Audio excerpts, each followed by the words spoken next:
கடவுள் எங்கே இருக்காரு அப்படின்னா, நம்மகிட்டயும் சக மனுஷங்ககிட்டயும் தான் கடவுள் இருக்காரு.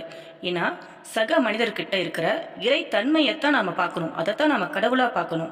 இப்போ நம்ம கடவுள் முக்கியமா இல்ல கடமை முக்கியமாங்கிற கேள்விக்கு ஒரு சின்ன கதை மூலமா விடைய தெரிஞ்சுக்கலாம். ஒரு ஊர்ல அடியவர் ஒருவர் இருந்தாரு. இறைவனை நேர்ல பார்த்து வழிபடணும் அப்படின்னு அவர் தன்னோட வாழ்நாள் லட்சியமா குறிக்கோளா வச்சிட்டு இருந்தாரு. நாள்தோறும் அவர் ஒரு குறிப்பிட்ட நேரத்துல ஏழை எளியவர்களுக்கு உணவு கொடுத்துட்டு வந்துட்டு இருந்தாரு. உணவு பெற வந்த அந்த மக்கள் அந்த நேரம் நெருங்கியதும் அங்குள்ள ஒரு மணியை அடிப்பாங்க. அந்த மணியோசை கேட்டதும் அந்த அடியவர் அங்கு வந்து அவர்களுக்கு உணவு கொடுத்துட்டு அனுப்பி வைப்பாரு. இது தொடர்ந்து வாடிக்கையா நடந்துட்டே வந்துட்டு இருந்தது. ஒரு நாள் அந்த அடியவர் முன்னாடி கடவுள் தோன்றினாரு.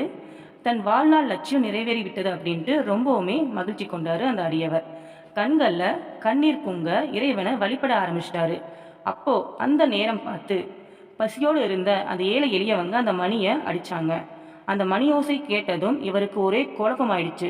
குழப்பத்தில் ஆழ்ந்துட்டாரு அந்த அடியவர். அதாவது தன் வாழ்நாள் லட்சியமான இறைவனை வழிபடுவதா, இல்லைன்னா உணவுக்காக காத்திருக்கிற ஏழை எளியவர்களுக்கு பசியை போக்குவதா அப்படிங்கிற குழப்பம்தான் அது.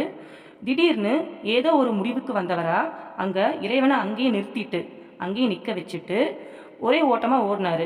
ஓடி வந்தவர் காத்திருந்த மக்களுக்கெல்லாம் உணவு அளித்தாரு. உணவு கொடுத்த திருப்தியோட திரும்பி கடவுளை பார்க்க வந்துட்டு இருக்காரு. கடவுள் தனக்காக காத்திருக்க போறதில்ல, என் வாழ்நாள் ஆசை இப்படி அரைகுறையா நின்று போச்சே, நான் என்ன செய்யறது அப்படின்ட்டு தனக்குள்ள நினைச்சுக்கிட்டே வீட்டுக்குள்ள நுழையிறாரு. வீட்டுக்குள்ள நுழைஞ்சவருக்கு ஒரே ஆச்சரியம், ஒரே வியப்பு.